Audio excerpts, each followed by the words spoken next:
অভিষেক বন্দ্যোপাধ্যায়ের নিজস্ব ক্লাব, একেবারে নিজের। কেউ বলে সভাপতি, কেউ বলে মালিক, ওয়েবসাইট বলে তিনি প্রধান উপদেষ্টা। তিনি কি করে একটা গোটা ক্লাবের মালিক হলেন? ক্লাব চালানো তো সোজা কথা নয়, অনেক খরচ, কোটি কোটি টাকা। সেই টাকার উৎস কি? 300 কোটি টাকার কোম্পানির কথাও ফাঁস করব আজ।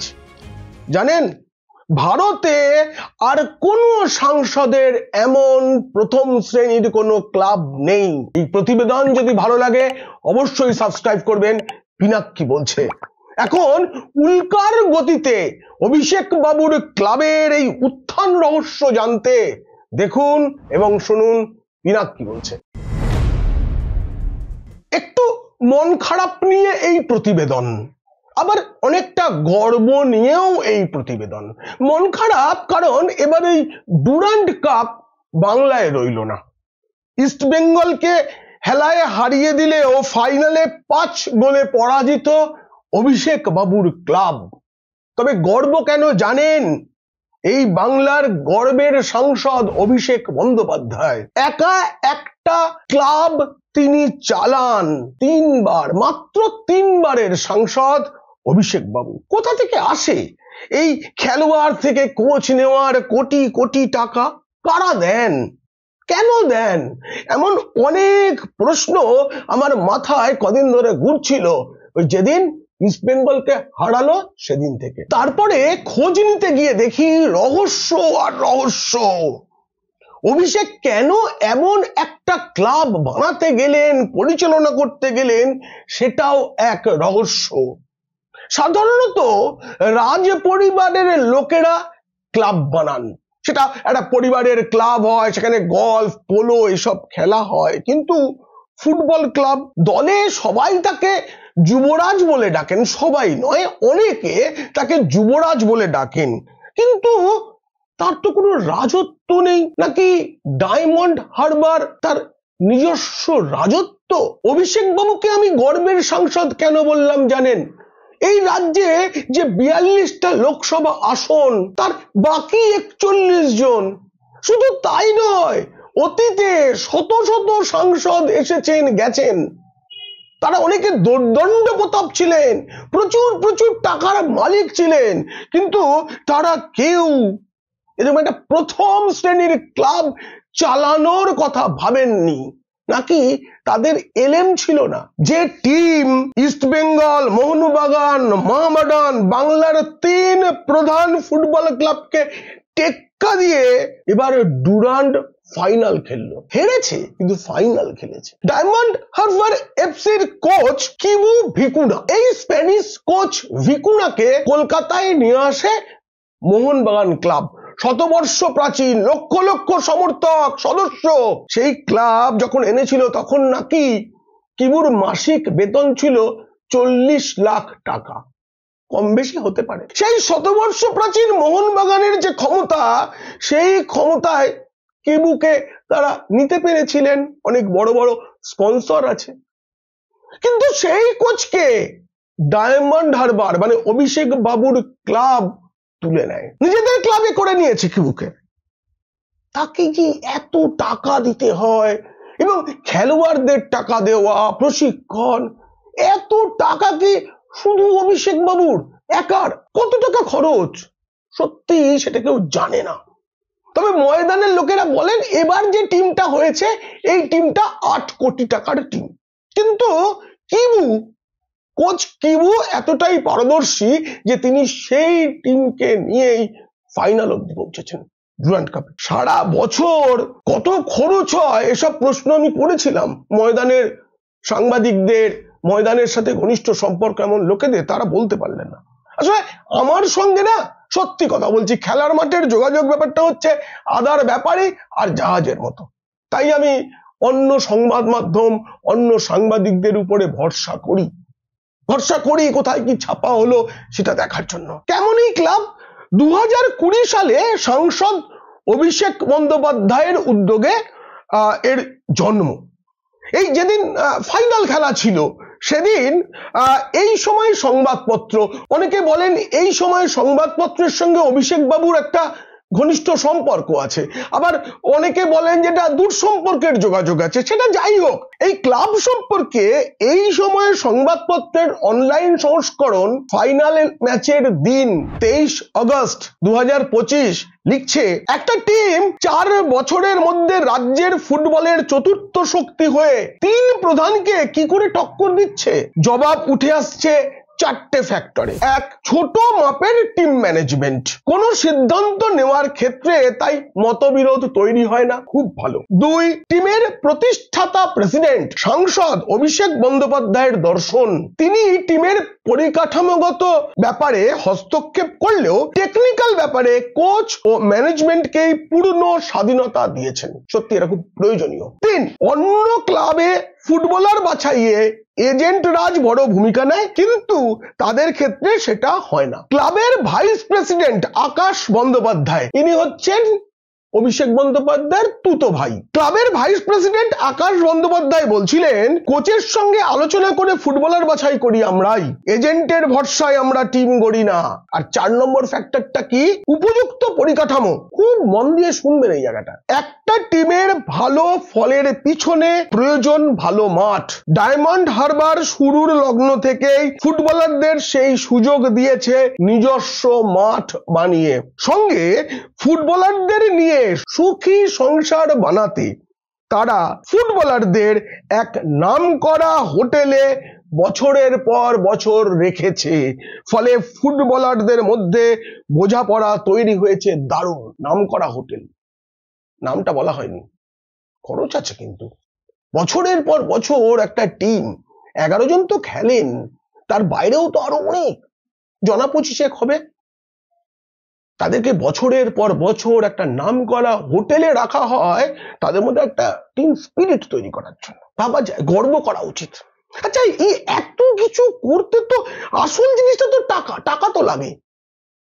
একা অভিষেক বাবুর এত টাকা বিনিয়োগ, না না না, আপনারা যা ভাবছেন তা নয়। অভিষেক বাবুর যে আসল সংস্থা লিপস অ্যান্ড বাউন্ডস, তার সাথে এর খাতায় কলমে অন্তত কোনো যোগাযোগ নেই, কোনো যোগাযোগ নেই। আমি ইন্টারনেটে তন্ন তন্ন করে খুঁজেছি, কোনো যোগাযোগ পাইনি। কিন্তু উইকিপিডিয়া বলছে এই ক্লাবটি চালায় একটি কোম্পানি, এই কোম্পানিটার নাম হচ্ছে diamond Harbour sports private limited. কিন্তু আমি ভারত সরকারের কর্পোরেট মন্ত্রকের যে পোর্টাল, সেখানে সব কোম্পানির খোঁজ খবর পাওয়া যায়, সেখানে কোম্পানিটাকে কিছুই খুঁজে পাচ্ছিলাম না। তখন আমি এআই মানে আর্টিফিশিয়াল ইন্টেলিজেন্সের শরণাপন্ন হই। তারা আমাকে যে তথ্য দিল তাতে তো আমি অবাক।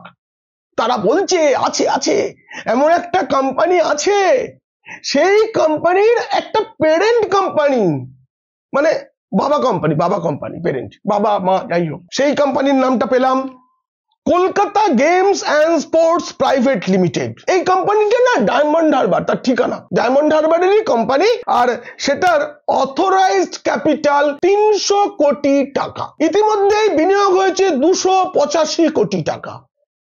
300 কোটি তার অথরাইজড ক্যাপিটাল, আর পেইড ক্যাপিটাল 285 কোটি টাকার কিছু বেশি।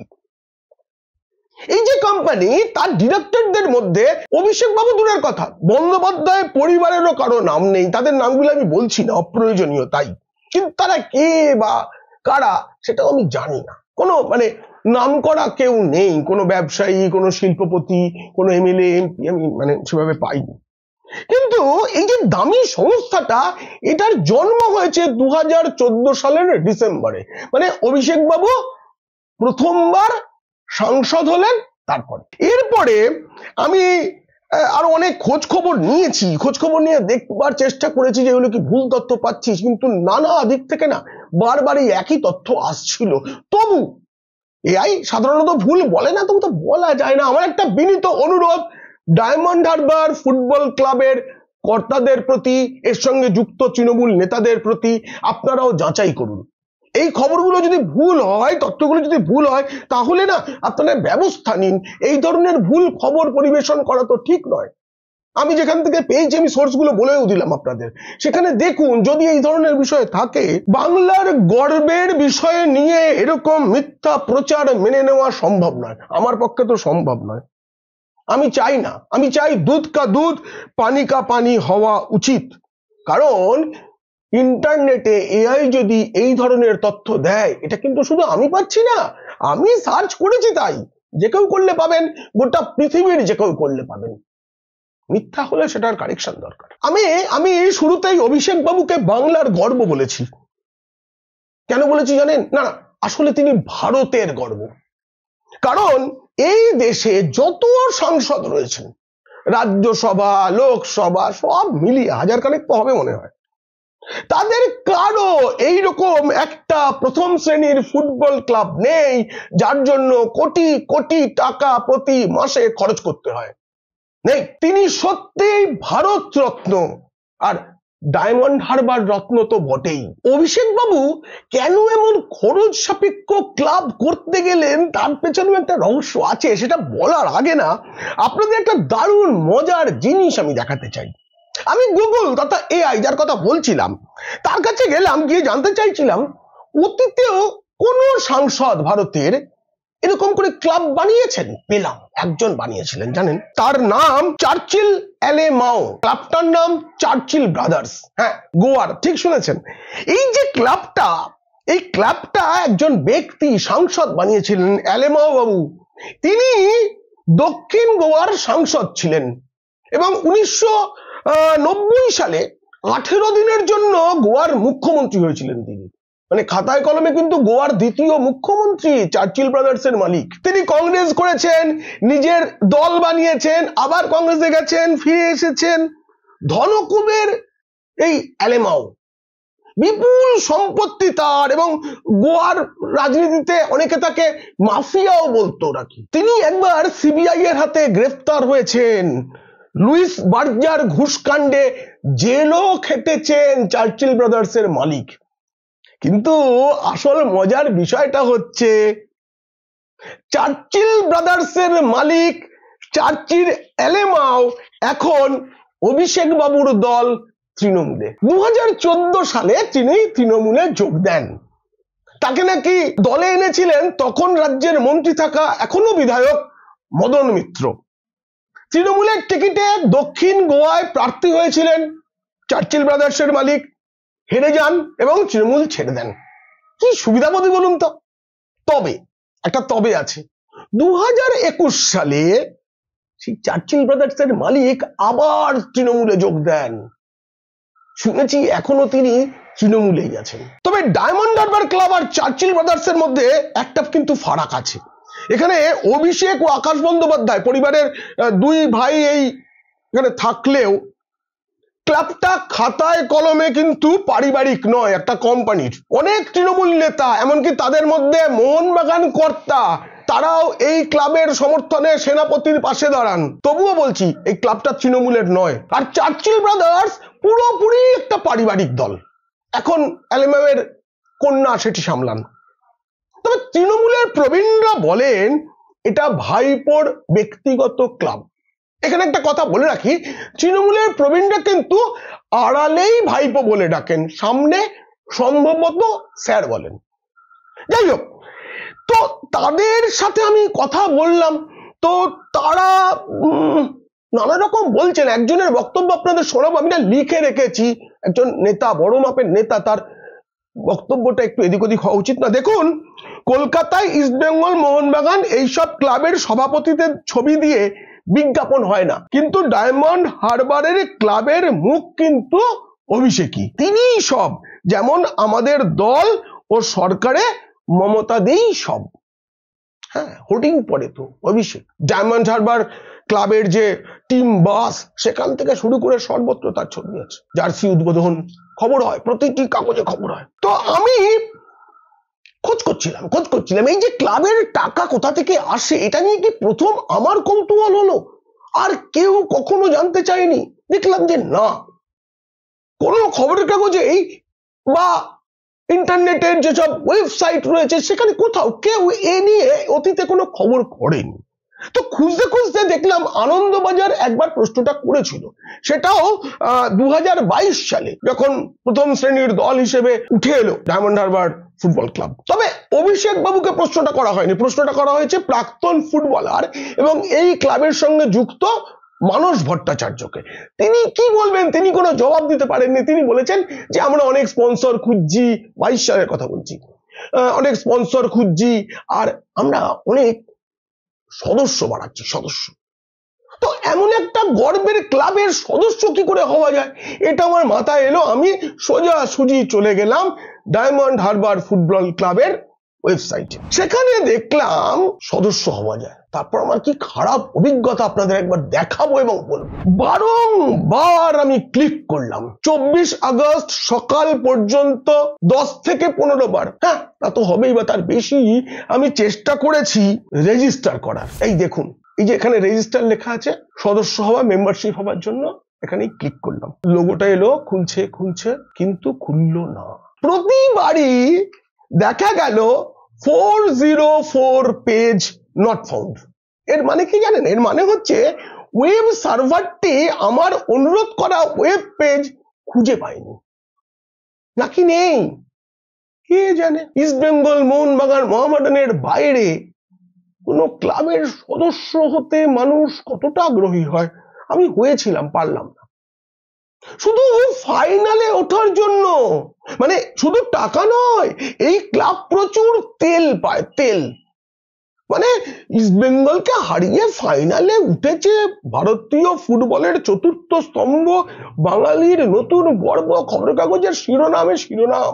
চ্যাম্পিয়ন হলে হয়তো পুরো দিন না হলেও এক বেলার ছুটি ঘোষণা হতে পারতো বাংলায়। শুধু ফাইনালে ওঠার জন্য একটি মাত্র সংবাদপত্র প্রতিদিন, সংবাদ প্রতিদিন। কত বিজ্ঞাপন পেয়েছে আপনারা দেখুন। আচ্ছা, কলকাতায় এর আগে 3 প্রধান কত টুর্নামেন্টে চ্যাম্পিয়ন হয়েছে, কতবার ফাইনালে উঠেছে, তাদেরকে শুভেচ্ছা দিতে এরকম হুমড়ি খেয়ে পড়েছে সংস্থাগুলো। দেখুন, যারা বিজ্ঞাপন দিয়েছে সব এই বাংলার সংস্থা, সব বাংলার। Bengal filter, techno India, Prasun বন্দ্যোপাধ্যায়ের সংস্থা, সবই রিয়েল এস্টেটের কাজ করে মূলত। আপনারা বিজ্ঞাপনে শুভেচ্ছার বহর দেখলেন তো। এই অভিষেক বাবুর ক্লাব বলে কথা, তাতে অবশ্য কাজ হয়নি। এত শুভেচ্ছা সত্ত্বেও 6খানা গোল খেয়ে হেরে গেছে ডায়মন্ড হারবার ফুটবল ক্লাব। ও, অভিষেক কেন ক্লাব বানালেন, মানে প্রথম শ্রেণীর ফুটবল ক্লাব বানালেন, সেটাই তো বলা হয়নি। দেখুন, কলকাতায় বড় বড় দুর্গাপুজো গুলো মানেই তার সঙ্গে কোনো না কোনো তৃণমূল নেতার নাম আছে। যেমন ধরুন ববি হাকিমের চেতলা, অরূপ বিশ্বাসের সুরুচি, সুজিত বোসের শ্রীভূমি ইত্যাদি ইত্যাদি। প্রয়াত মন্ত্রী কলকাতার প্রাক্তন মেয়র সুব্রত মুখোপাধ্যায়ের ছিল একডালিয়া এভারগ্রিন। জেলে থাকা পার্থ চট্টোপাধ্যায়ের নাকতলা উদয়ন। দলের নেতারাই বলেন, এই যে যাদের নাম বললাম না, এরা সকলেই তৃণমূলের প্রজাস্থানীয়, প্রজা। রাজ পরিবারের কি সেটা মানায়? সেই কারণেই কি যুবরাজের ফুটবল ক্লাব এত কোটি টাকা খরচের? নিজের নামে সংকল্প করে বার পুজো হয়। দেখুন কতটা আত্মিক টান থাকলে এটা সম্ভব, একবার দেখুন। যেমন করে আমাদের নিজেদের কোনো কোম্পানি থাকলে, সংস্থা থাকলে আমরা নিজেদের নামে সংকল্প করে পুজো দিই, দোকানের, ব্যবসার, ঠিক সেইভাবে দেখুন ভারতের সত্যিই কি এমন নজির নেই? আর কারো নেই। আমি আবার গেলাম এআই এর কাছে। এবারে যে উত্তর পেলাম না, তাতে আমি বমকে গেলাম। আপনাদেরও চক্ষু চড়ক গাছ হবে।